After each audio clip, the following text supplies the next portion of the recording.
I absolutely loved to skate. I'd like to share with you some of my favorite memories of adults figure skating. That was a Let's Jump, me getting my first credentials at a competition. I didn't used to do that when I was a kid. I was trying to learn a Bielmann spin. It's where you catch your foot behind you, directly behind you with both arms over your shoulders, and you pull your foot over your head. I'm sure you've seen the elite skaters do that. That was an axle jump, and the highest jump that I got as an adult was a double Salchow. But I absolutely loved spinning. I loved spinning. I think that was my strongest element, maybe. And maybe some choreography as well. Those were the things that were strongest in my skating as an adult. My coach, I had an Olympic coach, and who coaches in the area, and he would give me challenges. So, in your mid-40s, it's a little harder to get up if you go all the way down, and that was a sit spin to change sit spin. I loved doing axles. I had to stop because I was getting too many injuries. I would do a double jump like that and be fine, and then I would be skating back to the boards, and I'd trip and fall and break something and need surgery. So, it was crazy. But split jumps, but back to spinning. This is a back scratch spin. You notice that skaters do not spot. Dancers do, but if you're spinning fast enough, I think it would be extremely dangerous for your neck. I don't know how you would possibly spot. So you just, the more practice you spin, the more centered, the more fast you get, and the less dizzy you get. That was a double Salchow again. I only tried an axle once in competition. I landed it clean, which means correctly, in the warm-up.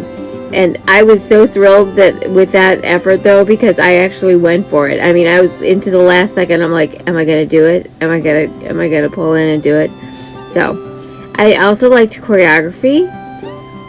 And people have asked if I would be interested in doing something like choreography or coaching, but I'd have to be on the ice, and see, colliding was my issue, so if I could be on the ice, I would be skating. But you can see the joy in my face. This was a spiral competition. It's called like an Arabesque ballet, but it was how long I did win this one. How long I could hold a spiral position without like collapsing or wavering or something. I don't know how many seconds it was, but that was one of the things that was a strength of mine. This is called a split falling leaf. I liked to do that, and it's a catch foot. Obviously, you catch your foot. This is called a pole harness. It's a new invention since I was a kid.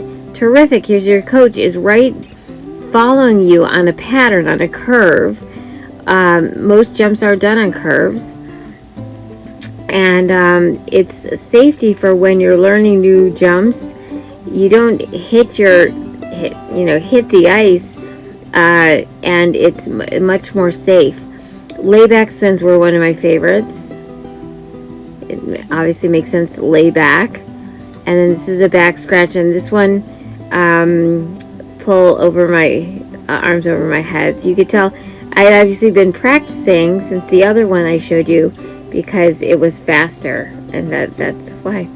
I did get a bucket list item for me for sure was I got to skate a solo at Millennium Park. They would teach skating lessons there on Saturdays, and before the skating lessons, they would sometimes have some solo skaters, and they asked myself and a friend of mine if we would show that adults skate too. And it was just, to be under the high rises skating was just an incredible feeling. So I miss it greatly. really enjoying singing and expressing myself that way and dance. But I do have to admit my absolute passion is skating, and now I am a super fan. I still have relationships with a lot of these skaters, adult skaters. It's a tight community. So thank you for watching. Thank you for watching.